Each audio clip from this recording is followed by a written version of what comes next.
বিসমিল্লাহির রহমানির রহিম। ইন্নাল হামদুলিল্লাহ ওয়াসসালাতু ওয়াসসালামু আলা রাসূলিল্লাহ ওয়া আলা আলিহি ওয়া সাহবিহি ওয়া সাল্লামা তাসলিমান কাসীরা আম্মা বাদ। রাব্বি ইশরাহ লি সাদরি ওয়া ইয়াসসির লি আমরি ওয়াহলুল উকদাতাম মিন লিসানি ইয়াফকাহু কওলি। আসসালামু আলাইকুম ওয়া রাহমাতুল্লাহি ওয়া বারাকাতুহু। ওয়ালাইকুম আসসালাম। আশা করি আপনারা সবাই ভালো আছেন। আপনি কি টায়ার্ড? টায়ার্ড মনে হচ্ছে। আওয়াজ নাই। আর ৪০-৫০ মিনিট কথা শুনতে পারবেন? মনোযোগ দিতে পারবেন? মনোযোগ দিতে আমি একটু টেস্ট করি আপনাদের মনোযোগ আছে কিনা। ঠিক আছে? জবাব দেন দেখি। ৫ যোগ ৩ কত?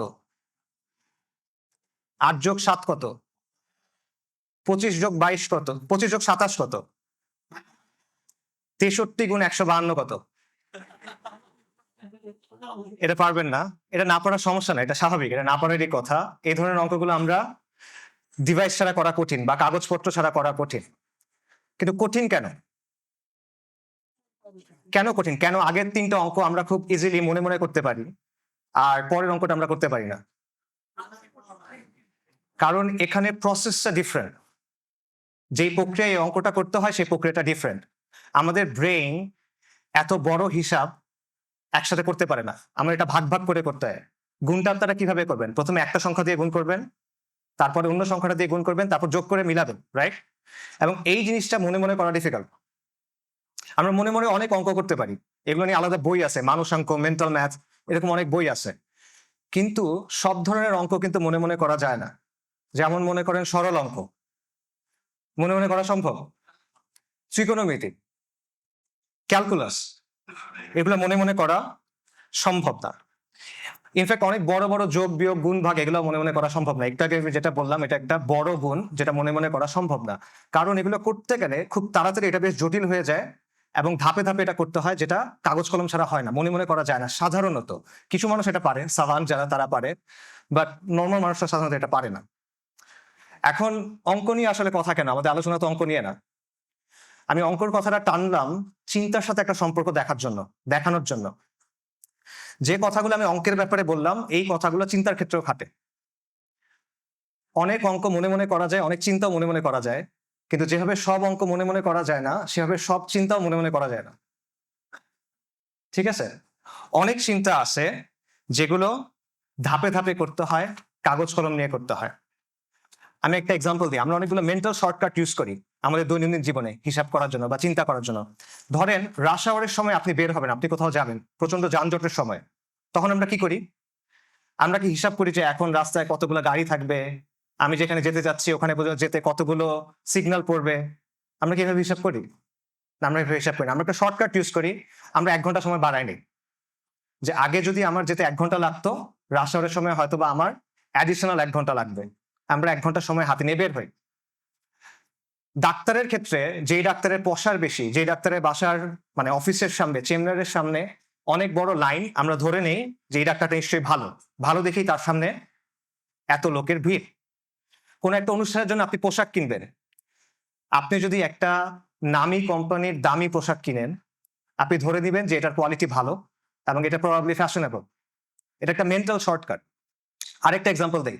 আমরা সবাই ফুটবল খেলা সম্পর্কে মোটামুটি জানি। ফুটবলে ক্রস করে না? ওই যে উইং থেকে উড়ায় মারে পেনাল্টি বক্সের ভেতরে।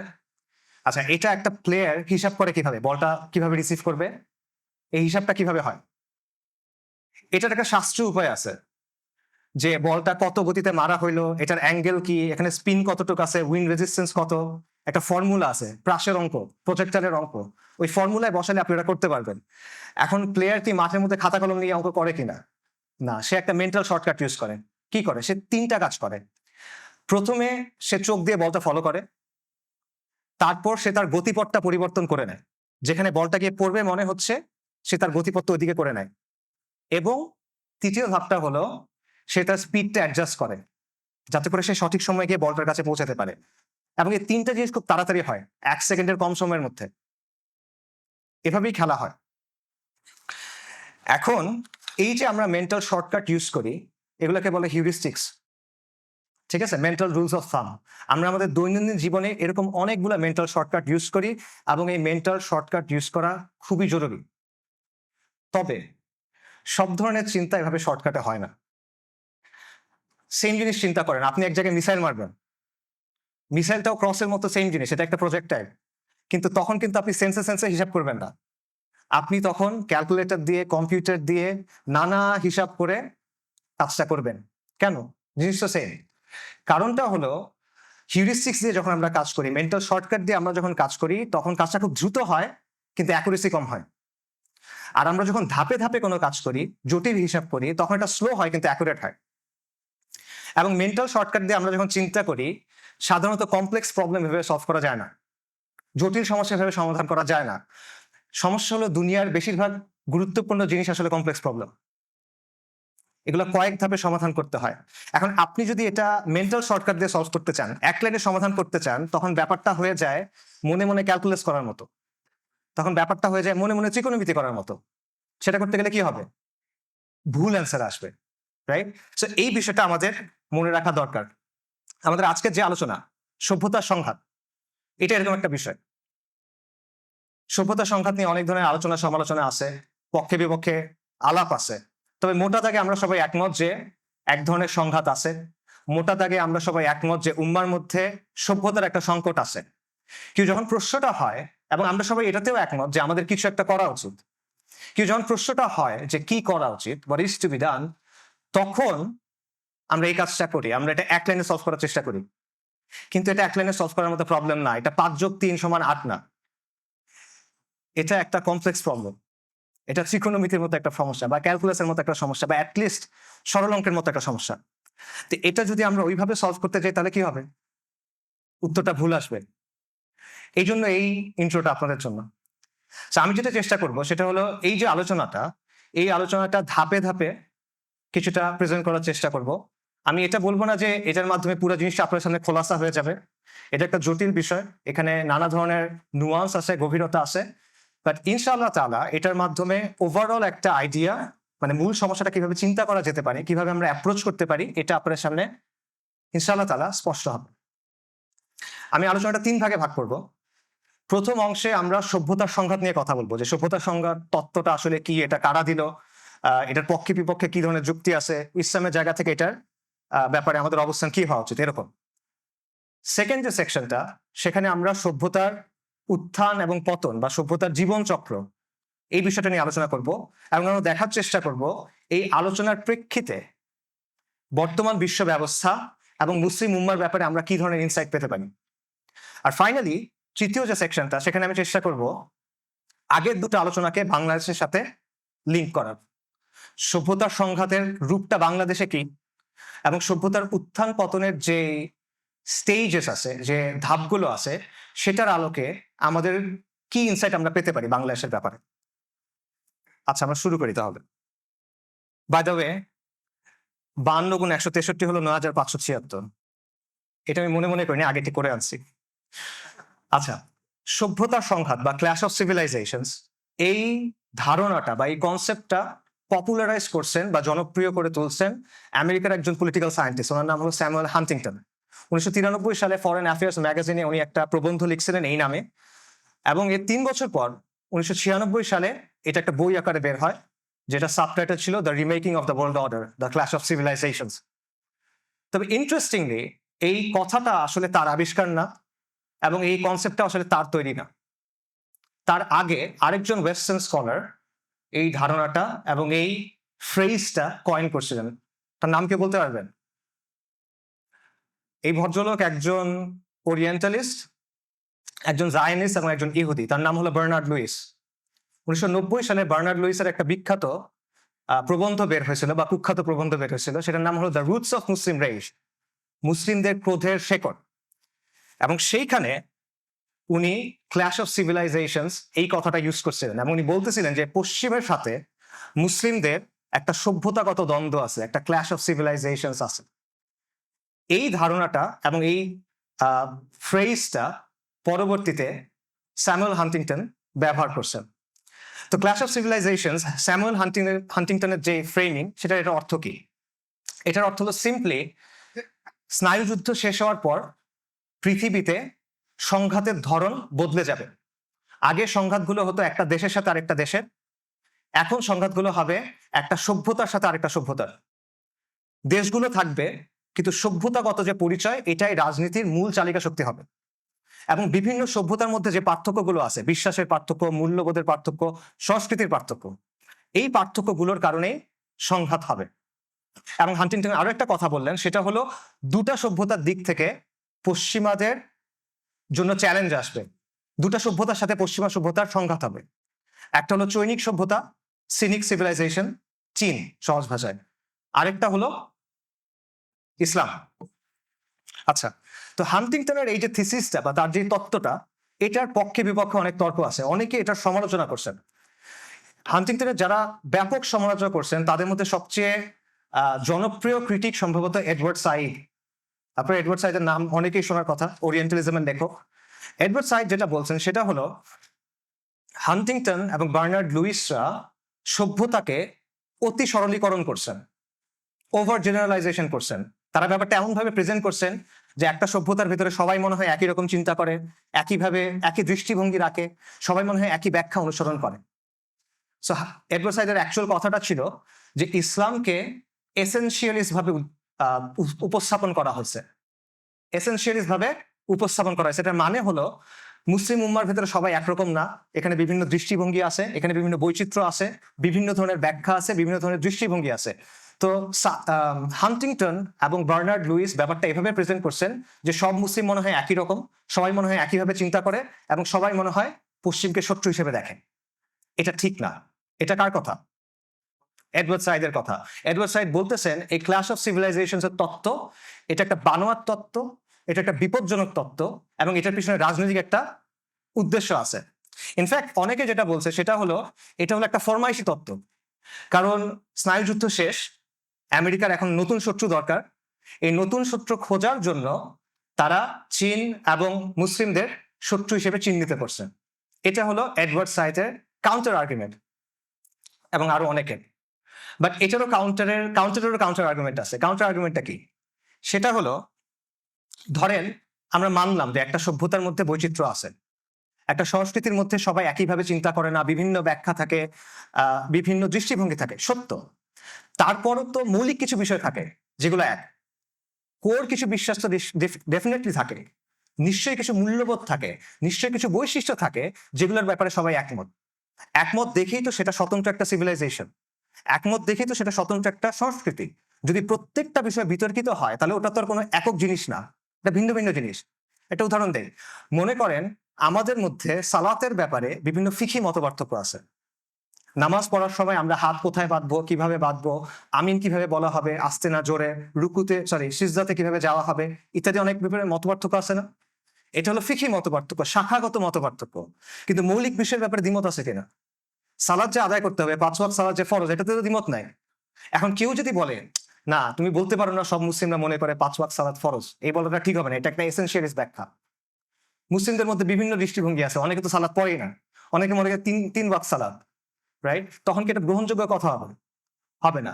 সো একই কথা আপনি ক্লাস অফ সিভিলাইজেশনের ব্যাপারে বলতে পারেন যে ঠিক আছে বৈচিত্র্য আছে, তারপরে তো মৌলিক কিছু কোর বিষয় আছে প্রত্যেক সভ্যতার, এবং সেই বিষয়গুলোর ক্ষেত্রে পার্থক্য হতে পারে, সেই পার্থক্যের ভিত্তিতে সংঘাত হতে পারে। ঠিক আছে, এখানে আমরা ডিকলোনিয়াল পার্সপেক্টিভটাও দেখতে পারি। এডওয়ার্ড সাইড তাকে পোস্ট কলোনিয়াল স্টাডিজ বা ডিকলোনিয়াল স্টাডিজের অত্যন্ত ব্যাপকভাবে তিনি এটাকে প্রভাবিত করছেন। তবে এই জায়গায় একটা পার্থক্য আছে, as far age I understand it. পার্থক্যটা হলো এডওয়ার্ড সাইড বলেন যে হান্টিংটনের ফ্রেমিংটা ভুল, এবং আসলে এখানে কোনো সংঘাত নাই। আর ডিকলোনিয়াল স্টাডিজ বলে হান্টিংটনের ফ্রেমিং ভুল, কিন্তু এখানে আসলে একটা সংঘাত আছে, একটা লড়াই আছে। তবে লড়াইটা 90-এর দশক থেকে শুরু না, লড়াইটা শুরু কয়েক শতাব্দী আগে থেকে, কলোনিয়ালিজমের সময় থেকে। পশ্চিমারা যখন সারা বিশ্বে আগ্রাসন চালালো, সারা বিশ্বে তাদের ব্যবস্থা চাপাই দিল, তখন থেকেই লড়াই শুরু। এবং এটা আসলে সংঘাত না, সংঘাত হয় সমানে সমানে। ইসরায়েল আর প্যালেস্টাইনের মধ্যে, ফিলিস্তিনিদের মধ্যে যখন লড়াই হয়, এটা সংঘাত কিনা? না, একটা দখলদারিত্ব, একটা হলো প্রতিরোধ। তো ডিকলোনিয়াল স্টাডিজ বলে যে এটা হলো ইম্পোজিশন এবং রেজিস্ট্যান্স, আগ্রাসন এবং প্রতিরোধ। সো এই জায়গায় তাদের একটা মতপার্থক্য আছে। সো এটা হলো সভ্যতার সংঘাতের অরিজিন, এবং এই ব্যাপারে নানা ব্যাখ্যা, তর্ক ইত্যাদি। এখন এই জায়গায় আমরা আমাদের জায়গায় আসি, ইসলামের জায়গা থেকে সভ্যতার সংঘাতের ব্যাপারে আমাদের অবস্থান কি? আসলেই কি এখানে কোনো সংঘাত আছে কিনা?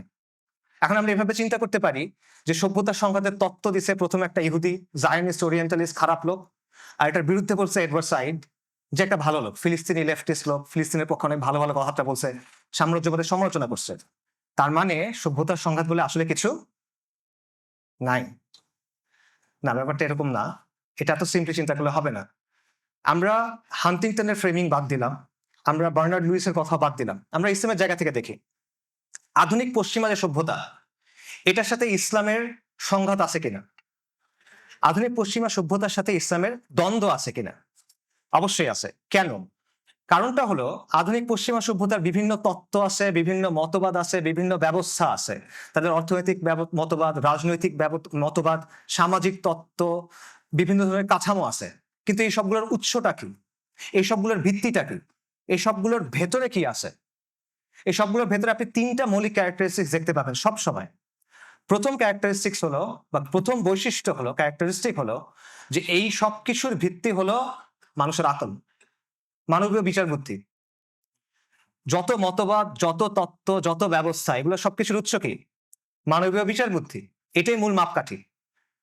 এবং যখন মানবীয় বিচার বুদ্ধিকে মাপকাঠি হিসেবে গ্রহণ করা হচ্ছে, তখন আপনার কোন জিনিসটাকে অস্বীকার করতে হচ্ছে? আপনার আসমানি কিতাব এবং রিসালাতকে অস্বীকার করা হচ্ছে। কোনো একটা বিষয়ে ওয়াহি বলতেছে এ আর মানুষের আকল বলতেছে বি, আধুনিক সভ্যতা কোনটা গ্রহণ করবে? সবসময় সে বি গ্রহণ করবে। তার মানে হলো সে রিসালাত এবং ওয়াহির কর্তৃত্বকে অস্বীকার করতেছে, এবং এটার অনুসিদ্ধান্ত বা এটার লজিক্যাল ফলাফল হলো সে সমাজ এবং শাসনের ক্ষেত্রে মহান আল্লাহর যে কর্তৃত্ব, সেটাকে কি করতেছে? অস্বীকার করতেছে। আরো সহজভাবে চিন্তা করেন, পশ্চিমা সভ্যতার সাথে আমাদের যে দ্বন্দ্ব, এটাকে তিনটা প্রশ্নের মধ্যে আনা যায়। কর্তৃত্ব কার? মাপকাঠি কি? অনুসরণীয় কে? সিম্পল। কর্তৃত্ব কার? পশ্চিমা সভ্যতা বলবে কর্তৃত্ব মানুষ, মানুষের কর্তৃত্ব, তাহার উপর নাই। মাপকাঠি কি? মানুষের বিচার বুদ্ধি, মানবীয় তত্ত্ব, মানবীয় ব্যবস্থা। অনুসরণীয় কে? অনুসরণীয় মানুষ। কোন মানুষ? সেখানে মতপার্থক্য হতে পারে। কেউ বলবে গ্রিসের ফিলোসফাররা, কেউ বলবে মধ্যযুগের পলিম্যাথরা, নিউটন বা লিওনার্দো দা ভিঞ্চি, এই টাইপের লোকেরা। কেউ বলবে বিজ্ঞানীরা, আইনস্টাইন বা এই টাইপের কেউ। অথবা কেউ বলবে এখন কি বলো, সেলিব্রিটিরা, ইনফ্লুয়েন্সাররা, যাত্রাপালার ভাররা, নর্তকীরা, রাইট, বাইজিরা, এরা হলো এখন অনুসরণীয়। বাট মানুষ, প্রতিটা জায়গায় মানুষ, সবার উপর মানুষ সত্য, তাহার উপর না। এটা হিউম্যানিজমের কথা। আমাদের সিস্টেম, বর্তমান বিশ্ব চলে কিসের উপরে? সেকুলার হিউম্যানিজমের উপরে। আর এখানে ইসলাম কি বলে? মাপকাঠি কি? আল ফুরকান। কর্তৃত্ব কার? আল্লাহু আকবার। সবকিছুর উপরে আল্লাহর কর্তৃত্ব, সবকিছুর ঊর্ধ্বে আল্লাহ। অনুসরণীয় দৃষ্টান্তকে রাসূলুল্লাহ সাল্লাল্লাহু আলাইহি ওয়াসাল্লাম। কেন? কারণ তিনি আল্লাহর প্রেরিত পুরুষ। সো এই জায়গায় আপনি দেখেন পশ্চিমা সভ্যতা যে কাজটা করতেছে, যেই বিষয়টা আল্লাহর জন্য নির্দিষ্ট, সেটা সে এনে কার উপর আরোপ করতেছে? মানুষের উপর আরোপ করতেছে। যে জিনিসটা আল্লাহর জন্য নির্দিষ্ট, সেটা যখন অন্য কারোর উপর আরোপ করা হয়, এটাকে আমরা ইসলামে কি বলি? তার মানে পশ্চিমা সভ্যতার সাথে আমাদের দ্বন্দ্ব আছে কি নাই? অবশ্যই আছে। এটা একটা আকাইদি দ্বন্দ্ব, এবং এটা নতুন কোনো দ্বন্দ্ব না। এটা মানব ইতিহাসের শুরু থেকে চলা দ্বন্দ্ব। এটা হক ও বাতিলের চিরন্তন দ্বন্দ্বের অংশ। এভাবে চিন্তা করেন, একটা বইয়ে একটা মূল ক্যারেক্টার থাকে আর অনেকগুলো পার্শ্ব চরিত্র থাকে। একটা বইয়ে একটা মূল স্টোরি লাইন থাকে আর অনেকগুলো সাবপ্লট থাকে। বনি আদমের যে ইতিহাস, সেখানে মূল ক্যারেক্টার কারা? বনি আদমের যে ইতিহাস, এখানে মূল স্টোরিটা কি? এখানে মূল ক্যারেক্টার হলেন আম্বিয়া কেরাম আলাইহিমুস সালাতু ওয়াস সালাম। বনি আদমের শুরুটা হলো একজন নবীকে দিয়ে, আদম আলাইহিস সালাম। এবং তাদের মিশনটা কি? তাদের স্টোরিটা কি? তারা কেন দুনিয়াতে আসছেন?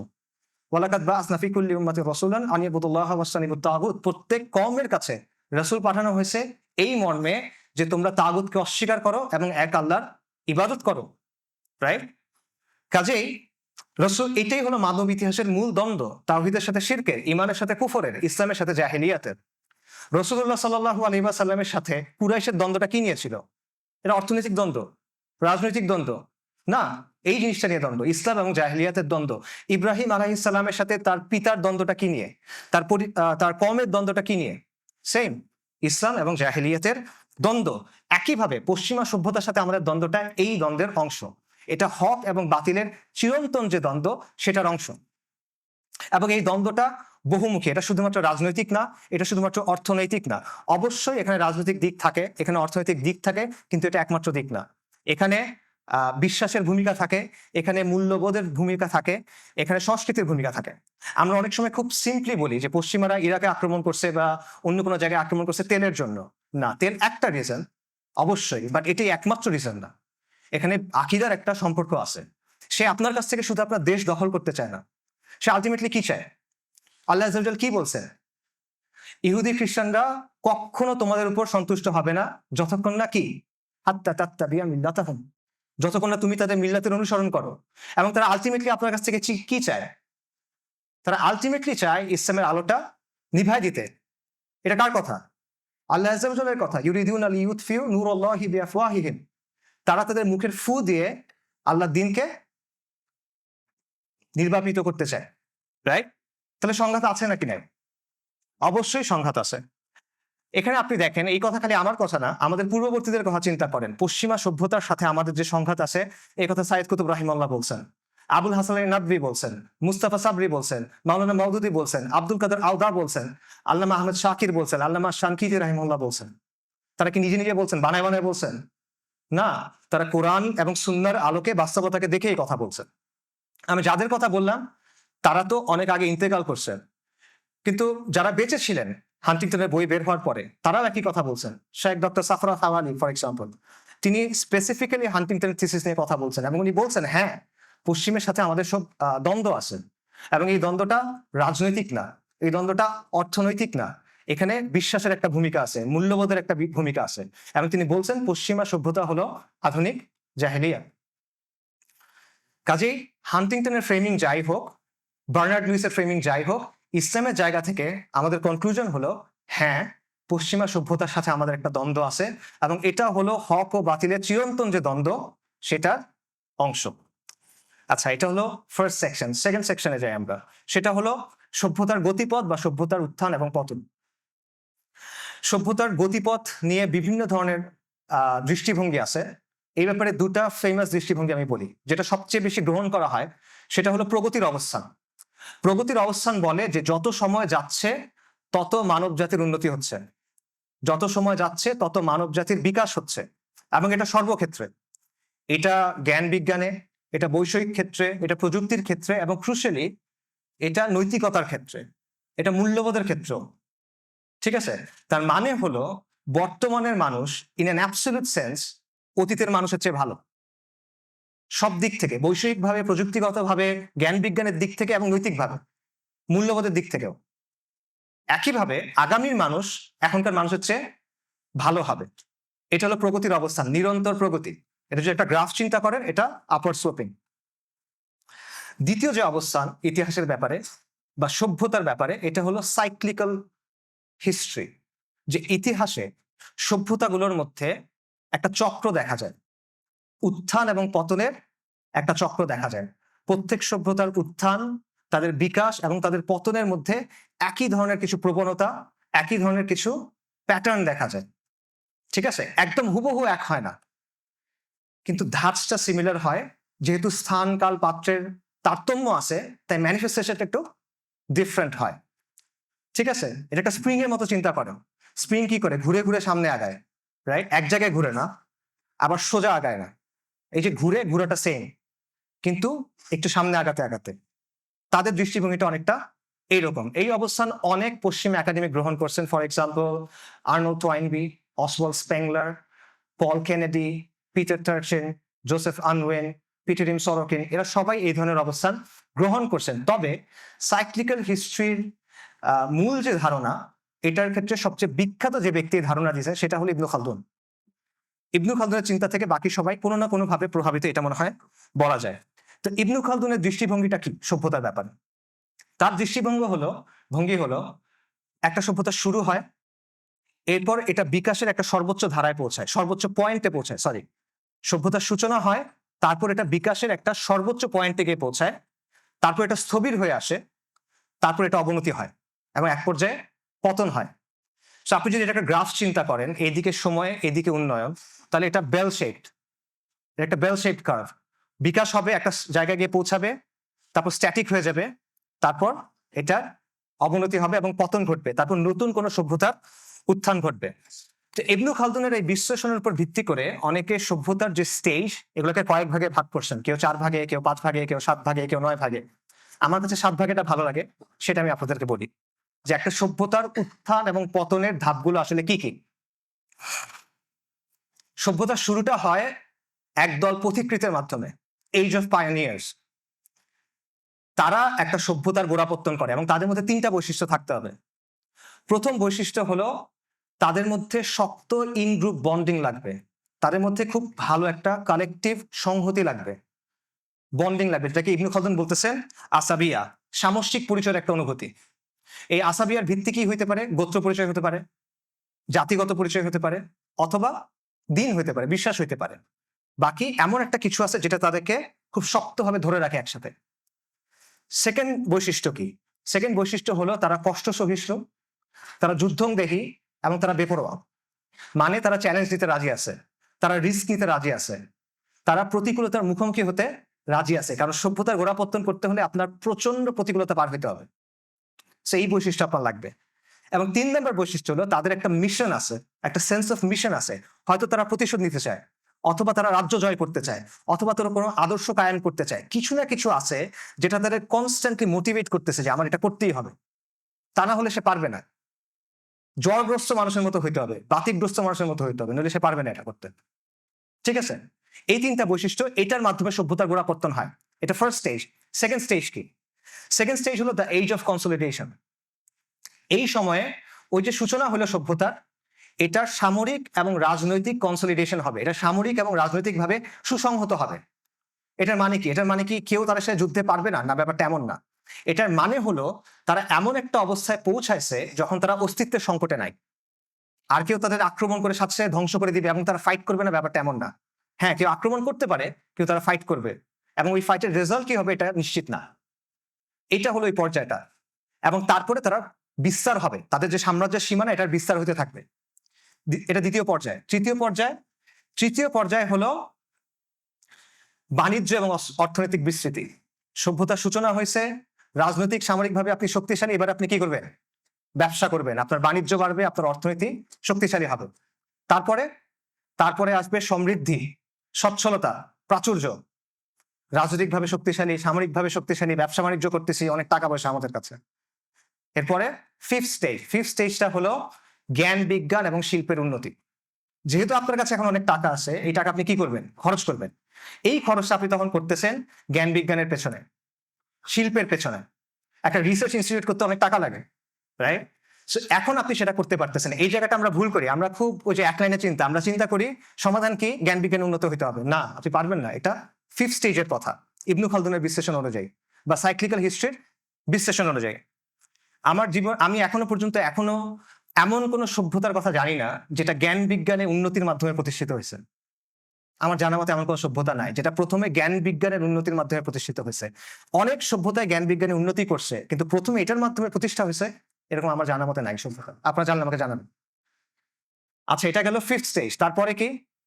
তারপরে হলো দ্য এজ অফ ডেকাডেন্স, অবক্ষয়কাল। যখন সভ্যতার এতক্ষণ বিকাশ হচ্ছিল, ধাপে ধাপে সে উপরের দিকে উঠতেছিল, এখন এটা থেমে যাবে প্রথমে। তার ওই যে আদর্শ ছিল, একটা আসাবিয়াত ছিল যেটার মাধ্যমে তারা একত্রিত হয়েছিল, ওই যে একটা সেন্স অফ মিশন ছিল, এটা এখন হারায় যাবে।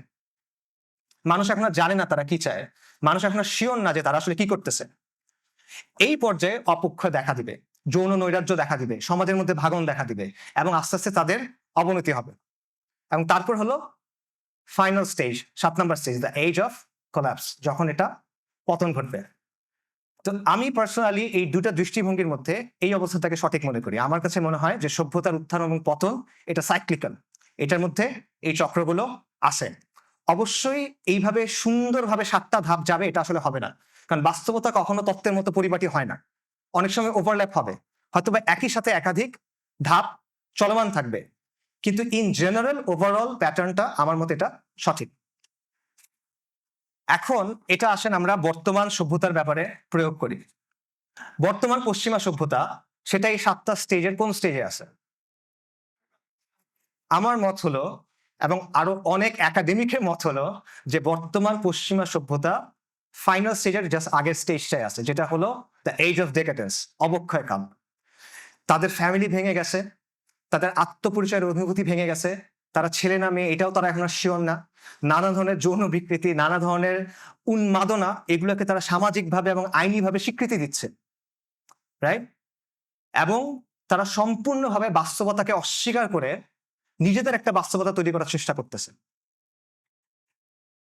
আচ্ছা, এটা আমার বক্তব্য শুধু না, অনেক একাডেমিক এই কথা বলছেন। যেমন 1956 সালে ডক্টর পিচিরিম সরোকিন, উনি গত শতাব্দীর সোশিওলজির সবচেয়ে বড় রথী মহারথীদের একজন, হার্ভার্ডের সোশিওলজি ডিপার্টমেন্টের ফাউন্ডিং চেয়ারম্যান। 1956 সালে উনি একটা বইয়ে বলতেছেন আমেরিকা এবং পশ্চিমের অবক্ষয়ের কালটা শুরু হয়ে গেছে এবং যদি কোনো কিছু করা না হয় তাহলে দ্রুত তাদের পতন ঘটবে। ঐতিহাসিক ব্যারি স্ট্রস, তাকে বলা হয় রোমান সাম্রাজ্যের ইতিহাসের ব্যাপারে প্রিএমিনেন্ট স্কলার, প্রিএমিনেন্ট মানে প্রথম সারির এক্সপার্ট উনি বলতেছেন রোমান সাম্রাজ্যের পতনের সময় যে বৈশিষ্ট্যগুলো ছিল সেগুলো এখন আমেরিকার ক্ষেত্রে দেখা যায়। এরকম অনেকের বক্তব্য আছে, আমি শুধু একজনের বক্তব্য একটু আপনার ডিটেইলে বলি। তার নাম হলো ইমানুয়েল টড। ইমানুয়েল টড হলো একজন ফ্রেঞ্চ একাডেমিক, ফ্রান্সের একজন একাডেমিক, হিস্টোরিয়ান, অ্যানথ্রোপোলজিস্ট, এবং তার একটা ইন্টারেস্টিং ব্যাকগ্রাউন্ড আছে। 70-এর দশকে যখন স্নায়ুযুদ্ধ একদম তুঙ্গে, যখন সোভিয়েত ইউনিয়নের ব্যাপক দাপট, ওই সময় তিনি বললেন যে খুব দ্রুত সোভিয়েত ইউনিয়নের পতন ঘটবে।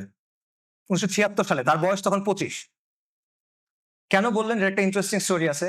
তিনি চাইল্ড মোর্টালিটি রেট, শিশু মৃত্যুর হার চেক করতেছিলেন, এবং ওটা চেক করতে গিয়ে উনি বললেন যদি কোনো সমাজে শিশু মৃত্যুর হার এরকম হয় তাহলে সেটা টিকে থাকতে পারবে না, ফলে সোভিয়েত ইউনিয়নের পতন হবে। এবং আসলে 15 বছর পর দেখা গেল সোভিয়েত ইউনিয়নের পতন হলো। 2002 সালে যখন ওয়ার অন টেরর একদম পুরোদমে শুরু হচ্ছে, তখন ইমানুয়েল টড একটা বই লিখলেন, ওখানে উনি বললেন যে আমেরিকান সাম্রাজ্য ভেঙে পড়তে যাচ্ছে। এবং এই 2023 বা 24 সালে উনি আরেকটা বই লিখলেন, যেখানে উনি বললেন পশ্চিমের পতন হয়ে গেছে, এই পতনের প্রক্রিয়া চলমান, the defeat of the West. এটা ইংরেজিতে অনুবাদ হয় না কেন জানি, বাট ওখানে উনি কথাটা বললেন। এবং এটার পিছনে তিনি বেশ কিছু কারণ দেখালেন। ফর এক্সাম্পল, এই যে শিশু মৃত্যুর হার, উনি বলতেছেন পশ্চিমের পতন হচ্ছে এবং এই পতনটা শুরু হচ্ছে আমেরিকা থেকে, কারণ আমেরিকাই হলো পশ্চিমা সভ্যতার সবচেয়ে শক্তিশালী পিলার, সেখান থেকেই পতনটা শুরু। উনি দেখালেন যে শিশু মৃত্যুর হার আমেরিকার চেয়ে রাশিয়াতে কম, অথচ রাশিয়া আমেরিকার চেয়ে অনেক দুর্বল একটা কান্ট্রি। আমেরিকা 1980 সালে যে পরিমাণ উৎপাদন করতো এখনো সেটা করে না। 80 সালের তুলনায় তারা এখন অনেক কম গাড়ি প্রস্তুত করে, 80 দশকের তুলনায় তারা এখন অনেক কম গম উৎপাদন করে। তাদের ওভারঅল ইন্ডাস্ট্রি উৎপাদনের ক্যাপাসিটি ভেঙে পড়ছে। তাদের শিক্ষার হার, উনি বলতেছেন, দেখাচ্ছেন ডেটা দিয়ে, 65 সালের পর থেকে ধারাবাহিকভাবে শিক্ষার হার, শিক্ষার মান, ছাত্রদের সংখ্যা আমেরিকাতে কমতেছে, আইকিউ কমতেছে, এটা উনি বলতেছেন। তরুণরা এমন সব ক্যারিয়ারের দিকে যাচ্ছে যেগুলো কোনো ভ্যালু অ্যাড করে না ইকোনমিতে, এগুলো ভ্যালু ট্রান্সফার করে। ফর এক্সাম্পল লয়ার বা ফাইন্যান্সিয়াল অ্যানালিস্ট যারা ওয়াল স্ট্রিটে কাজ করে, তারা কিন্তু কোনো কিছু প্রডিউস করে না, তারা প্রোডাকশনের মানে ভ্যালুটা ট্রান্সফার করে বেসিক্যালি। এটাকে উনি বলছেন ইন্টারনাল ব্রেইন ড্রেন, রাইট? এবং উনি বলতেছেন যে ক্যাপিটালিজম বেসিক্যালি নিওলিবারাল ফাইন্যান্সিয়াল ক্যাপিটালিজমে পরিণত হয়েছে, যার ফলে অর্থনীতিও ভেঙে গেছে, সমাজও ভেঙে গেছে। ফলে পশ্চিমের অবস্থাটা আজকে এমন যে এটা একদিকে বিস্তারিত হচ্ছে, অন্যদিকে তার যেটা কেন্দ্র ওটা ধসে পড়তেছে। এটা ইমানুয়েল টডের কথা। এবং উনি বলতেছেন এটার পেছনে আরো কিছু কারণ আছে। তার বক্তব্য হলো পশ্চিমের যে উত্থান, পশ্চিমা সভ্যতার যে উত্থান, এটার পেছনে ধর্মের একটা ভূমিকা আছে, বিশেষ করে ক্রিশ্চিয়ানিটির প্রটেস্ট্যান্ট ধারার। কেন? কারণ প্রটেস্ট্যান্ট ধারা শিক্ষাকে খুব গুরুত্ব দেয়।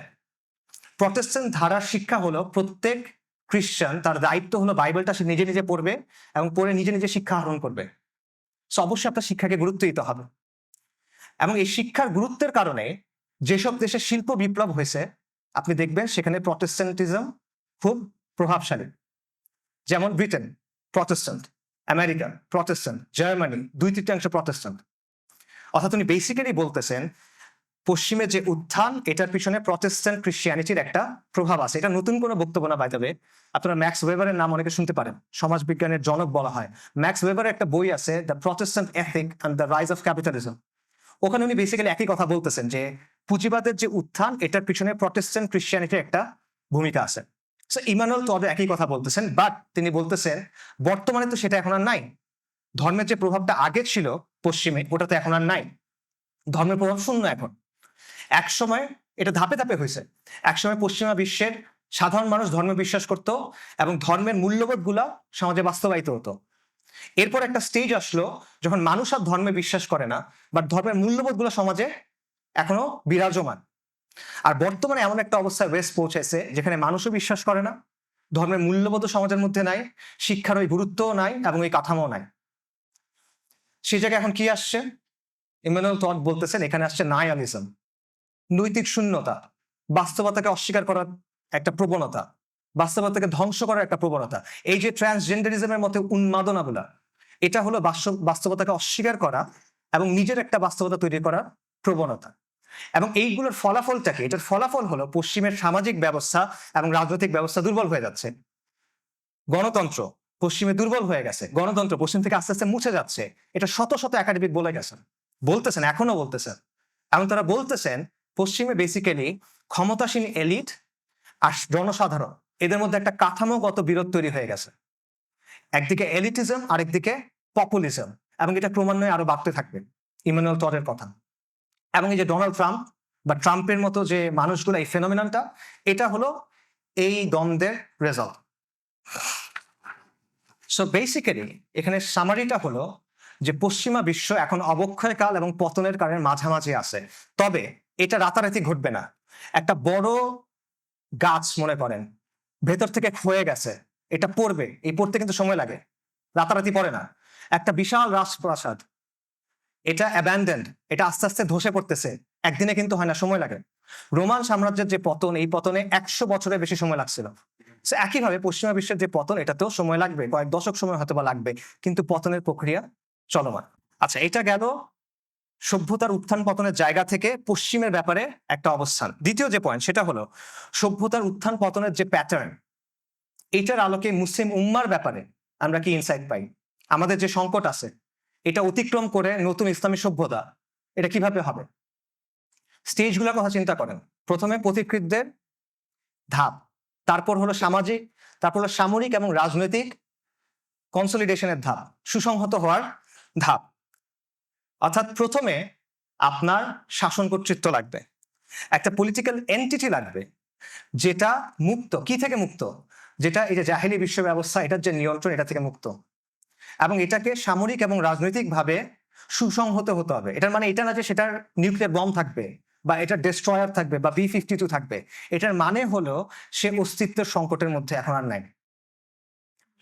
আমাদের ইতিহাসের কথা চিন্তা করেন, রাসূলুল্লাহ সাল্লাল্লাহু আলাইহি ওয়াসাল্লামের নবুয়তের সময় থেকে খন্দকের যুদ্ধ পর্যন্ত যে সময়টা, এটাকে আপনি in a sense age of pioneers ধরতে পারেন, অগ্রপথিকদের সময়।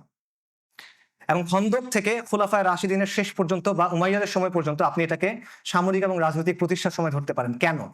কারণ খন্দকের আগ পর্যন্ত মুসলিমরা দুনিয়াবি সেন্সে দুর্বল অবস্থায় ছিল। ওরা বেশি আক্রমণ করতেছিল, আমরা ডিফেন্ড করতেছিলাম। কিন্তু খন্দকের পর থেকে দেখবেন আক্রমণগুলো করছে মুসলিমরা, এবং এটা হাদিসেও আছে। নবী সাল্লাল্লাহু আলাইহি ওয়াসাল্লাম, বুখারী এবং মুসলিমে এই বর্ণনা আছে। রাসূলুল্লাহ সাল্লাল্লাহু আলাইহি ওয়াসাল্লাম বলছেন খন্দকের যুদ্ধের পর তার বক্তব্যটা এরকম যে এতদিন ওরা আমাদেরকে আক্রমণ করছে, এখন থেকে আমরা ওদেরকে আক্রমণ করব।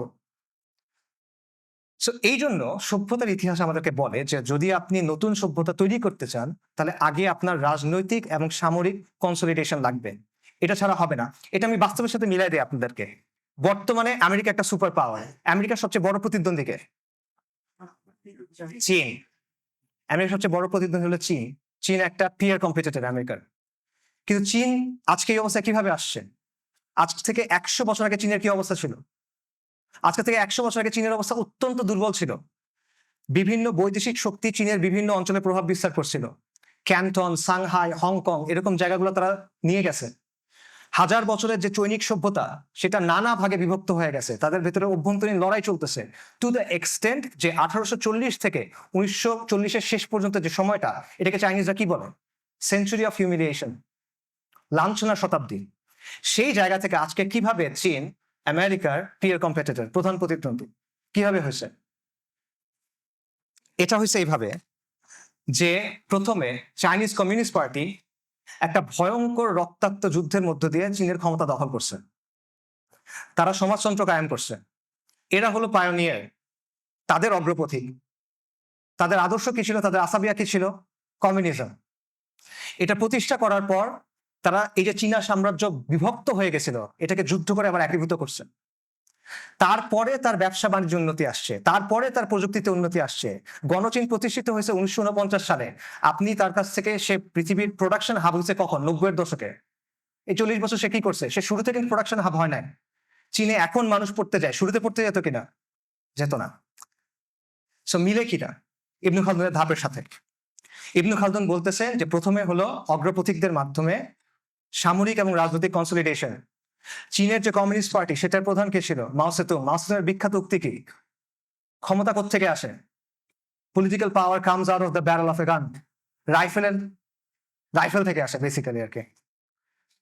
সো এই বিষয়টা হলো বাস্তবতা। আমরা অনেক সময় মনে করি যে আমাদের আগে টাকা পয়সা, বাণিজ্য, শিল্প এটসেট্রা লাগবে। না, আপনার যদি এই পলিটিক্যাল শক্তিটা না থাকে, তাহলে আপনার যত টাকা হোক কোনো লাভ নাই। আরবদের কথা চিন্তা করেন, আরব দেশগুলোর কথা।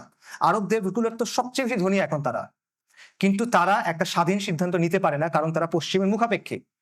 আর যে দেশগুলো স্বাধীন সিদ্ধান্ত নিতে পারে, চীন, রাশিয়া, উত্তর কোরিয়া, ইনফ্যাক্ট ইরানও, তারা এটা কেন নিতে পারেন? কারণ তারা পশ্চিমের যে প্রভাব বলয়, এটা থেকে মুক্ত হয়ে একটা পলিটিক্যাল এন্টিটি তৈরি করতে পারছে। একই জিনিস আপনি তালেবানের ক্ষেত্রে চিন্তা করতে পারেন, আফগানিস্তানের ক্ষেত্রে চিন্তা করতে পারেন। তারা এখন সেকেন্ড স্টেজটাতে আছে, সামরিক এবং রাজনৈতিক কনসলিডেশন। এবং তারা এখন এমন একটা অবস্থায় আছে যেখানে তারা অস্তিত্বের সংকটে নাই। তাদেরকে কে আক্রমণ করবে? নেটো আক্রমণ করছিল 20 বছর পর, তারপর তারা চলে যেতে বাধ্য হয়েছে। নেটো আক্রমণ করার আগে যারা ক্ষমতায় ছিল, নেটো যাওয়ার পরও তারা ক্ষমতায় আছে। আর কে আক্রমণ করবে তাদেরকে? তারা অস্তিত্বের সংকটে এখন নাই, তারা কনসলিডেশনের পর্যায়ে আছে। সো এইটা হলো আগে আসে। এখানে আরেকটা বিষয়, সেটা হলো রাজনৈতিক এবং সামরিক যে প্রতিষ্ঠা, এটার আগে আরেকটা বিষয় আছে, সেটা হলো পথিকৃতদের ধাপটা। এবং পথিকৃতদের যে শুরুটা, সেটা কি দিয়ে হয়? একটা চিন্তা থাকে, একটা আদর্শ থাকে, একটা মিশন থাকে। এগুলো শুরুটা কোথায় হয়? শুরুটা চিন্তার ক্ষেত্রে হয়, এটা শুরুটা অন্তরের ক্ষেত্রে হয়, রাইট? আগে মনোজগতে বিপ্লব হয়, তারপর বাস্তবে সেটা প্রতিষ্ঠিত হয়। এটি ইতিহাসের সাক্ষ্য। তো এক সেন্স আমরা বলতে পারি যে সভ্যতার যে উত্থান, এটা শুরুটা জ্ঞানতাত্ত্বিক ভাবে হয়। তবে এখানে একটা বিষয় ক্লিয়ার করা দরকার, সেটা হলো জ্ঞানতাত্ত্বিক ভাবে হয় তার মানে এটা না যে ওদের হার্ভার্ড আছে, আমাদের হার্ভার্ড বানাইতে হবে। ওদের অনেক তত্ত্ব আছে, মতবাদ আছে, তন্ত্রমন্ত্র আছে, আমাদেরও এরকম বানাতে হবে, অথবা আমাদের এগুলোর ইসলামী ভার্সন বানাইতে হবে। না, ব্যাপারটা এমনটা না। এটার মানেটা হলো যে চিন্তাগত ভাবে আপনি তার নিয়ন্ত্রণের বাইরে, আপনি বিদ্যমানতাকে চ্যালেঞ্জ করতে পারতেছেন। আপনার চিন্তাটা বেসিক্যালি বিপ্লবী এই অর্থে। আপনি তার যে বক্সটা আছে, সেই যে নিয়মগুলো ঠিক করে দিছে, এটার বাইরে গিয়ে চিন্তা করার সাহসটা আপনার আছে, ওই স্পর্ধাটা আপনার আছে। এই অর্থে এটা জ্ঞানতাত্ত্বিক। এটা মানে এটা না যে আপনার হার্ভার্ড বানাইতে হবে একটা। আচ্ছা, এবার আমরা ফাইনাল সেকশনে যাই, সেটা হলো প্রেক্ষাপট নিয়ে। যে সভ্যতার সংঘাতের নিয়ে আমরা কথা বললাম এবং সভ্যতার উত্থান পতন নিয়ে আমরা কথা বললাম, এটা আমরা বাংলাদেশের সাথে মেলানোর চেষ্টা করি। সভ্যতার সংঘাত, এটা বাংলাদেশে আছে কিনা? হক ও বাতিলের চূড়ান্ত চিরন্তন দ্বন্দ্ব বলতেছি আমরা। আমরা কি দ্বন্দ্বের মধ্যে আসি নাকি আমরা সিলেবাসের বাইরে? আসে। কিভাবে আসে এই দ্বন্দ্বটা? আপনার সামনে কিভাবে আসে এই দ্বন্দ্বটা? আপনার সামনে আসে সেকুলার রাষ্ট্রের মাধ্যমে। হক ও বাতিলের যে চিরন্তন দ্বন্দ্ব, এটার আমাদের এই জমিনে এটা সুরতটা হইল সেকুলার রাষ্ট্র আর ইসলামী ব্যবস্থার দ্বন্দ্ব। বুঝতে পারছেন? আবারও বলতেছি, হক ও বাতিলের যে চিরন্তন দ্বন্দ্ব, ইসলাম আর জাহেলিয়াতের মধ্যে যে সংঘাত, এটার বাস্তবতা আমাদের জমিনে, আমাদের সময়ে এটার বাস্তবতা হলো সেকুলার রাষ্ট্র।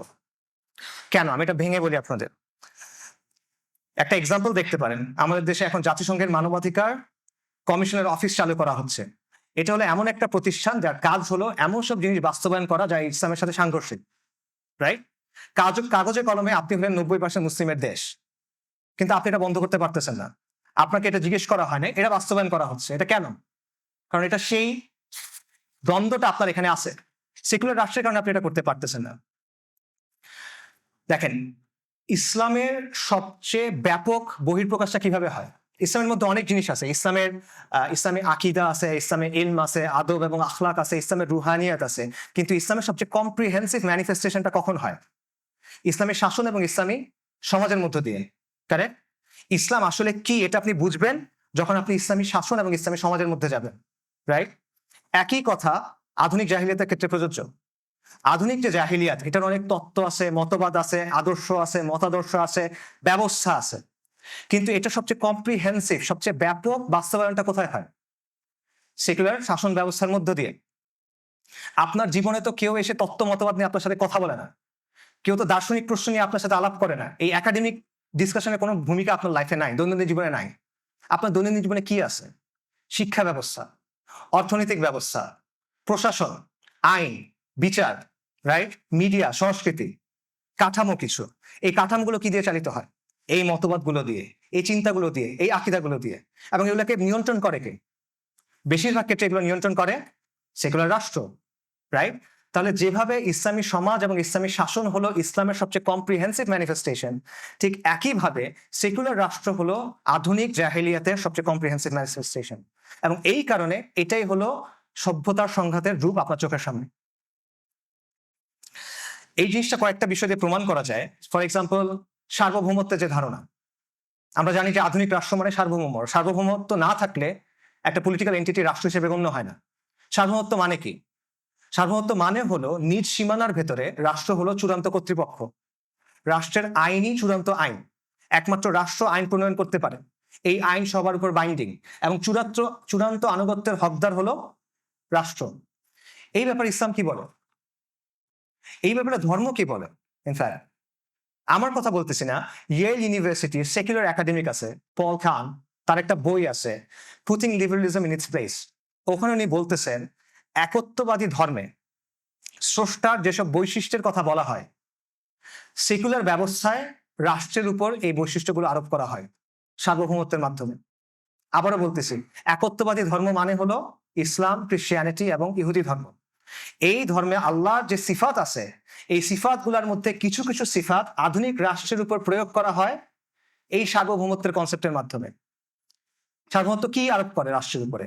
সার্বভৌমত্ব বলে যে চূড়ান্ত আনুগত্য, মাত্র যেটা বললাম যে চূড়ান্ত আনুগত্য হলো রাষ্ট্রের, আইন ও বিচারের একমাত্র উৎস হলো রাষ্ট্র, রাষ্ট্রের সীমানার মধ্যে সবচেয়ে বড় কর্তৃপক্ষ রাষ্ট্র, রাষ্ট্র ঠিক করে কোনটা বৈধ কোনটা অবৈধ, কোনটা হালাল কোনটা হারাম, রাষ্ট্র সহিংসতার বৈধতা দেয়।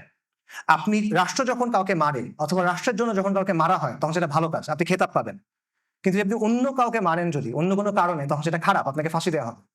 অর্থাৎ সে সহিংসতার বৈধতা দেয়। এবং রাষ্ট্র হলো নাগরিকদের পরিচয়ের উৎস। কোনো মানুষের যদি, এই যে আপনার যে পাসপোর্ট আছে সেটা হলো international identity card, right? So আপনার যদি কোনো দেশ না থাকে আপনার কোনো নাগরিকত্ব নাই, ঠিক আছে? রাষ্ট্র আপনার অস্তিত্ব ঠিক করতেছে ইন এ সেন্স। এবং নিজ সীমানার মধ্যে শিক্ষা বলেন, অর্থনীতি বলেন, সামাজিক কাঠামো বলেন, সংস্কৃতি বলেন, প্রত্যেকটা জায়গা রাষ্ট্র কর্তৃত্ব করতেছে। তো আধুনিক জাহিলিয়াত কার্যত রাষ্ট্রের উপর দেবত্ব আরোপ করতেছে, সে রাষ্ট্রকে একটা ইলাহতে পরিণত করছে। এবং এটা পুরোপুরি ভাবে ইসলামের অবস্থানের সাথে সাংঘর্ষিক। চূড়ান্ত কর্তৃত্ব, আইন প্রণয়ন, আনুগত্য, হালাল হারাম, সহিংসতার বৈধতা, এই সবগুলো জিনিসের কর্তৃত্ব কার? একমাত্র আল্লাহ। তো রাষ্ট্রে যে দেবতায় পরিণত হওয়ার ব্যাপারটা, এটা কিন্তু দুর্ঘটনাভাবে, মানে অ্যাক্সিডেন্টালি হয় না, এটার পিছনে একটা হিস্ট্রি আছে। এনলাইটেনমেন্টের মাধ্যমে ইউরোপ সেকুলার হয়ে উঠছে, সে সমাজ এবং শাসন থেকে ধর্মকে সরাইছে, কিন্তু সে ধর্মের প্রভাব থেকে মুক্ত হয় নাই। ধর্মের কিছু কনসেপ্ট সে রেখে দিছে, যার মধ্যে একটা কনসেপ্ট হলো পবিত্রতা। এই যে আমরা পবিত্রতার যে ধারণাটা আছে, কিছু জিনিস পবিত্র কিছু জিনিস অপবিত্র, এই জিনিসটা কোত্থেকে আসে? ধর্মের বাইরে পবিত্রতা অপবিত্রের কোনো ধারণা আছে? না, এটা একটা ধর্মীয় ধারণা। কিন্তু দেখেন সেকুলার রাষ্ট্রে পবিত্র অপবিত্র আছে। পবিত্র সংবিধান, রাইট, জাতীয় পতাকা, জাতীয় সঙ্গীত, এগুলোর ব্যাপারে হুকুম আহকাম আছে। জাতীয় সঙ্গীতের অবমাননা হইতে পারে, জাতীয় পতাকার অবমাননা হইতে পারে। অবমাননা মানে কি? সেটা সম্মানিত বিষয়, সেটা পবিত্র বিষয়। আদালত অবমাননা হয়, সংসদের অবমাননা হয়। এটা কিভাবে হচ্ছে? কারণ এই বিষয়গুলো পবিত্র। আবার এটা আমার বানানো কথা না। এমিল দুরখেম, আপনারা অনেকে নাম শুনছেন, সমাজবিজ্ঞানের জনকদের একজন বলা হয়। উনি বলতেছেন যে জন্মভূমি, স্বাধীনতা, পতাকা, এই বিষয়গুলো পবিত্র হয়ে উঠছে ফ্রেঞ্চ রেভলিউশনের পর। ফরাসি বিপ্লবের পর থেকে এই বিষয়গুলোকে পবিত্র গণ্য করা হচ্ছে। আমেরিকান একজন সমাজবিজ্ঞানী রবার্ট বেলা, উনি বলতেছেন যে আধুনিক দেশগুলোতে, বিশেষ করে আমেরিকার কথা বলতেছেন, জাতি, দেশ, জাতীয় মুক্তি, জাতীয় শহীদ, এই ব্যাপারগুলোকে যেভাবে ট্রিট করা হয়, এগুলোকে যে ভক্তি এবং শ্রদ্ধা দেখানো হয়, এটা ধর্মের মতো। এবং উনি বলতেছেন এটা হলো সিভিল রিলিজন, নাগরিক ধর্ম। এই কারণে এই সেকুলার রাষ্ট্রে নবী সাল্লাল্লাহু আলাইহি ওয়াসাল্লামের যদি অবমাননা হয় সেটা বিচার করে না, কারণ তার কাছে এটা পবিত্র না। কিন্তু যদি আদালতের অবমাননা হয় সেটা বিচার করে, কারণ তার কাছে ওইটা পবিত্র। রাইট? সো পবিত্রতার জায়গায় সে একটা প্রতিদ্বন্দ্বী স্থাপন করতেছে আপনার সামনে। এখানেও দেখেন সেকুলার ব্যবস্থার সাথে আমাদের দ্বন্দ্ব। ইসলামের অবস্থান পুরোপুরিভাবে সেকুলার অবস্থানের সাথে সাংঘর্ষিক। সমাজ এবং শাসন থেকে ইসলামকে সরানোর কোনো সুযোগ নাই, এটা ইসলামের ডোমেইন। ক্রিশ্চিয়ানিটি একটা কথা আছে যে render unto God and render unto Caesar, যে যেটা রাজা সেটা রাজাকে দাও, যেটা আল্লাহর সেটা আল্লাহকে দাও। এটা বিকৃত ক্রিশ্চিয়ানিটির শিক্ষা, কিন্তু এরকম কোনো কিছু তো ইসলামে নাই। ইসলামের অবস্থান কি? আল্লাহ আযজা ওয়া জাল বলতেছেন ওয়া হুয়া আল্লাযী ফিস সামাই ইলাহু ওয়া ফিল আরদি ইলাহ। সূরা যুখরুফে আল্লাহ বলতেছেন আল্লাহ আসমানে ইলাহ এবং তিনি জমিনে ইলাহ। ওয়া হুয়াল হাকিমুল আলিম, তিনি সর্বময়, তিনি প্রাজ্ঞ, প্রজ্ঞাময়। সেকুলার ব্যবস্থা জমিনে আল্লাহর যে কর্তৃত্ব এটাকে অস্বীকার করতেছেন। কিভাবে? সে আইনের ক্ষেত্রে শরিয়াকে মানে না, সে বিচারের ক্ষেত্রে আল্লাহকে মানে না, সে মূল্যবোধের ক্ষেত্রে আল্লাহকে মানে না, সে শাসনের ক্ষেত্রে আল্লাহকে মানে না। সো বেসিক্যালি সে জমিনে আল্লাহর যে কর্তৃত্ব এটাকে অস্বীকার করতেছেন। ইসলামের অবস্থা সিম্পল, সার্বভৌম সত্তা আল্লাহ, বিধানদাতা আল্লাহ, এবং আল্লাহর উপর ঈমান আনার দাবি হলো, আবশ্যক হলো যে আল্লাহ যে সিস্টেমটা আমাদের দিচ্ছেন আপনি এই সিস্টেমটা বাস্তবায়ন করবেন। এটা আল্লাহ অপশনাল করেন নাই, এটা আল্লাহ আপনার খেয়াল খুশির উপর ছেড়ে দেন নাই, এটা আল্লাহ ভোটের জন্য ছেড়ে দেন নাই, এটা আবশ্যকতা, এটা ঈমানের দাবি। আল্লাহ সুবহানাহু ওয়া তাআলা তার হুকুমের সাথে তার ইবাদতের প্রশ্নকে যুক্ত করছেন, একসাথে দুটাকে বলছেন ইনিল হুকমু ইল্লা লিল্লাহ, আমার আল্লাহ তা'বুদু ইল্লা ইয়্যা। আল্লাহ বলছেন হুকুম আল্লাহর, তারপর আল্লাহ কি বলতেছেন? আল্লাহ নির্দেশ দিচ্ছেন তোমরা আল্লাহ ছাড়া অন্য কারো ইবাদত করবে না। হুকুমের পরে এই কথা আল্লাহ বলতেছেন। আল্লাহ সুবহানাহু ওয়া তাআলা প্রশ্ন করতেছেন আফা হুকমুল জাহিলিয়াতি ইয়াবগুন ওয়া মান আহসানু মিনাল্লাহি হুকমান লিকাওমিন ইউকিনুন। আল্লাহ প্রশ্ন করছেন তারা কি জাহেলিয়াতের হুকুম কামনা করে? তারপর আল্লাহ নিজেই বলতেছেন যে বিশ্বাসী কওমের জন্য, দৃঢ় বিশ্বাসী কওমের জন্য আল্লাহ ছাড়া শ্রেষ্ঠ বিধানদাতা কে? আল্লাহ ছাড়া শ্রেষ্ঠ কে? আল্লাহর চেয়ে শ্রেষ্ঠ কে? আলাইসাল্লাহু বিআহকামিল হাকিমিন। রাইট? সো ইসলামের অবস্থান স্পষ্ট এই জায়গাতে। আল্লাহ সুবহানাহু ওয়া তাআলা বলতেছেন সূরা নিসাতে যে আমরা যদি আমাদের বিবাদের ব্যাপারে, আমাদের মোকদ্দমার ব্যাপারে আল্লাহ এবং তার রাসূলকে বিচারক না মানি আমরা মুমিন হইতে পারবো না। আল্লাহ আযজা ওয়া জাল তার নিজের কসম করে বলতেছেন ফালা ওয়া রাব্বিকা লা ইউমিনুনা। আল্লাহ বলছেন ইয়া রাসূলুল্লাহকে বলতেছেন আপনার রবের কসম, তারা ঈমানদার হইতে পারবে না হাত্তা ইউহাক্কিমুকা ফীমা শাজারা বাইনাহুম, যতক্ষণ না পর্যন্ত তারা তাদের নিজেদের বিবাদের ব্যাপারে আপনাকে বিচারক মানবে। এবং খালি বিচারক মাননা হবে না, পরের ওই আয়াতের পরের অংশ আল্লাহ বলতেছেন তাদের অন্তর এটা নিয়ে সন্তুষ্ট হইতে হবে, নইলে ঈমান হবে না। এত সহজ না ঈমান। কাজেই এখানে ইসলাম এবং সেকুলার ব্যবস্থা মুখোমুখি দাঁড়ায় যায়। এই দুই অবস্থানের মধ্যে কোনো সমন্বয় সম্ভব না। ইসলাম যদি এগুলো মেনে নেয় সেকুলার ব্যবস্থার কথা, তাহলে এটার ইসলাম থাকবে না।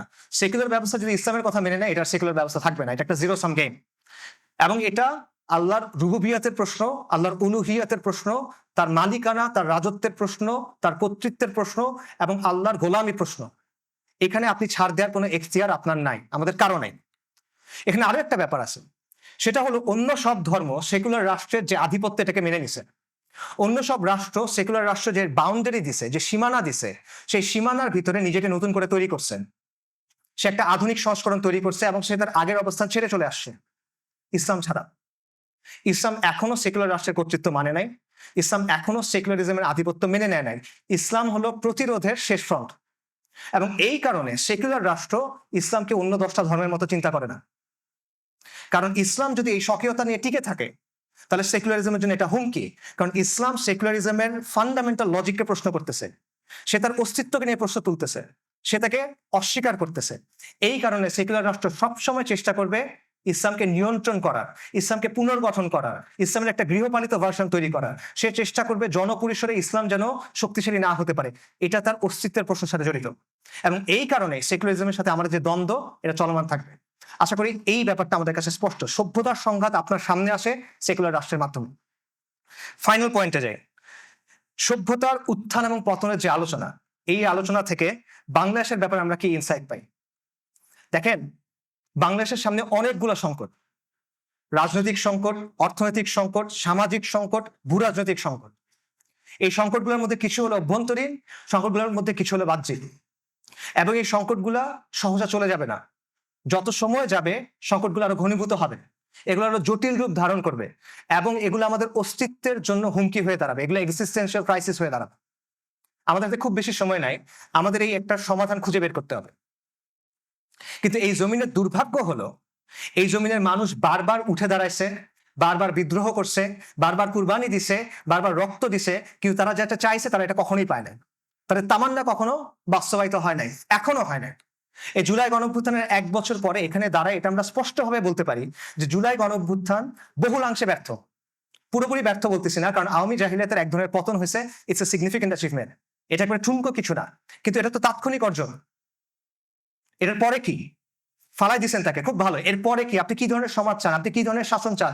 শান্তি কোথায়? ইনসাফ কোথায়? আদল কোথায়? সেটা নাই। আমি 1 বছর আগে আপনার সামনে দাঁড়ায় বলছিলাম যে জুলাই গণঅভ্যুত্থানের মাধ্যমে আমাদের মুক্তি আসে নাই। তখন এই কথাটা অনেকের কাছে খারাপ লাগছিল, অনেকে বিরোধিতা করছিল, কিন্তু এখন এই কথাটা সবার সামনে স্পষ্ট যে জুলাই গণঅভ্যুত্থানের মাধ্যমে আমাদের মুক্তি আসে নাই। আমরা সেই একই চক্রের মধ্যে পড়ে গেছি আবার। কেন হয়েছে এটা?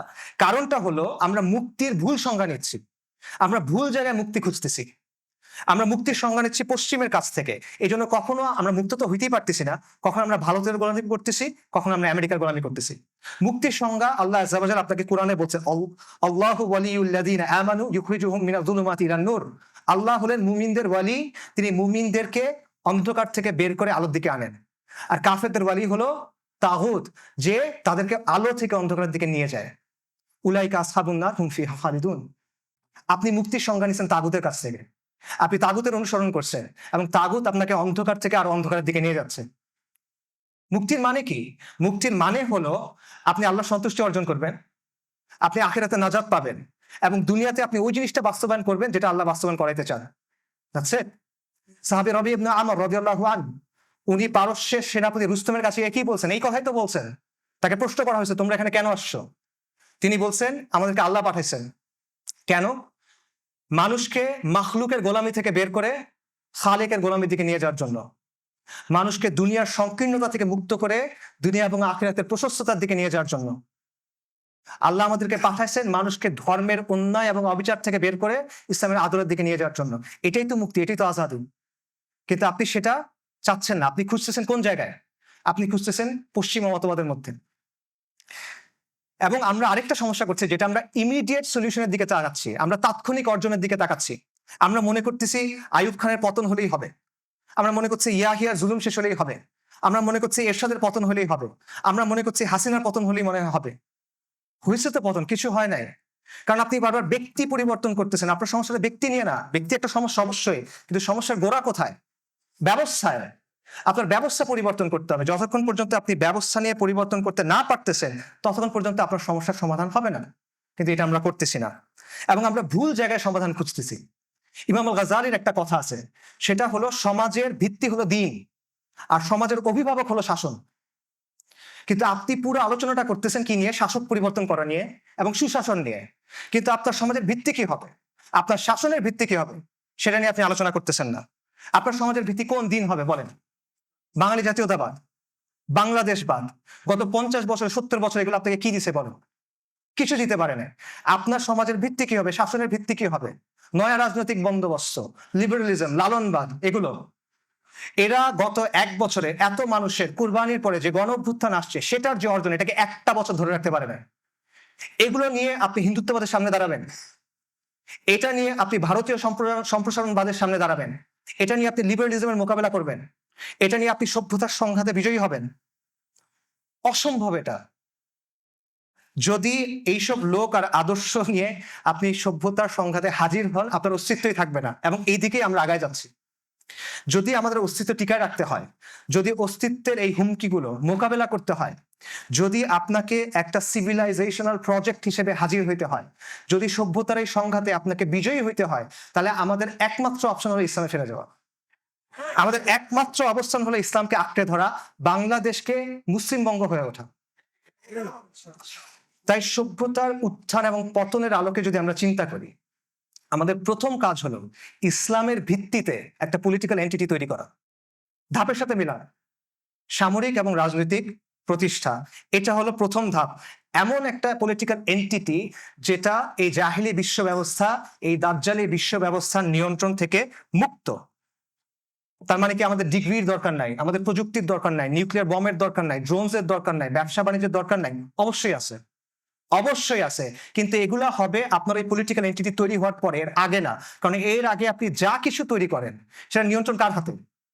এই বিশ্ব ব্যবস্থার হাতে। কোনো লাভ নাই, আপনি যা কিছু তৈরি করেন কোনো লাভ হচ্ছে না। আরবদের এই যে এত বিলিয়ন ট্রিলিয়ন ডলার্স, এটা উম্মদের কি কাজে লাগতেছে বলেন? এটা লাগতেছে না, কারণ সে বিশ্ব ব্যবস্থার নিয়ন্ত্রণ থেকে বের হতে পারেনি। আর এই যে পরিবর্তনের প্রক্রিয়াটা শুরু হবে কিভাবে? আবারও যান, ওই ধাপে যান। প্রথম ধাপটা কি? The age of pioneers. অগ্রপথিক লাগবে, আদর্শ লাগবে, একটা মিশন লাগবে। আপনার আদর্শ কি? আপনার আসাবিয়া কি হবে? আপনার আদর্শ হবে ইসলাম, দ্বীন ইসলাম, তাওহীদ, আল ওয়ালা ওয়াল বারা। এটার ভিত্তিতে আপনাকে কাজ করতে হবে। আপনার মিশন কি হবে? আপনার মিশন হলো আল্লাহর জমিনে আল্লাহ দিন কায়েম করা। আর এই অগ্রপথিকরা কারা হবে? এটাই হলো সবচেয়ে গুরুত্বপূর্ণ প্রশ্ন। কারণ এই অগ্রপথিকদের এমন মানুষ হইতে হবে যারা সংখ্যায় অল্প। এটা হইতে হবে না, এটা বাস্তবতা। ইতিহাস থেকে আপনি দেখবেন পরিবর্তনের জন্য সব মানুষ একসাথে আসে না। কেন আসে না? কাজটা কঠিন, এই জন্য আসে না। অল্প কিছু মানুষ কাজটা শুরু করে অনেক দূর আগায় নিয়ে যায়, তারপর বাকিরা সেখানে যুক্ত হয়। সবাই অটোমেটিক ইউনাইটেড হয়ে যাবে, সবাই একসাথে এসে অনেক বড় কিছু তৈরি করবে, এগুলো ফ্যান্টাসি। হিস্ট্রি দেখেন। সো আপনার আগে অগ্রপথিকদের লাগবে, যেই অগ্রপথিকরা কষ্ট সহ্য করবে, যারা প্রতিকূলতার মুখোমুখি হবে, যাদের ইস্পাত কঠিন দৃঢ়তা থাকবে, যাদের বুকের মধ্যে আগুন থাকবে, চোখের মধ্যে স্বপ্ন থাকবে, এবং যারা যুগব্যাপী একটা কাজের দায়িত্ব গ্রহণ করতে পারবে, যাদের মধ্যে জজবা থাকবে, ডিসিপ্লিনও থাকবে, যাদের মধ্যে ধীরতা থাকবে, স্থিরতা থাকবে, হেলম থাকতে হবে। আদর্শ, মিশন আর অগ্রদূত, এটা হলো সভ্যতার সংঘাতে আমাদের করণীয়। এখন আমাদের সিদ্ধান্ত নিতে হবে যে আমরা এই দায়িত্ব গ্রহণ করব কিনা, আমরা সেই অগ্রপথিক হয়ে উঠবো কিনা। যদি আমরা আগায় না আসি তাহলে কি হবে? যা আগে হয়ে আসছে সেটাই হবে, যা এখন চলতেছে সেটাই হবে, এবং এই চক্র শেষ হবে না। আসসালামু আলাইকুম ওয়া রাহমাতুল্লাহ।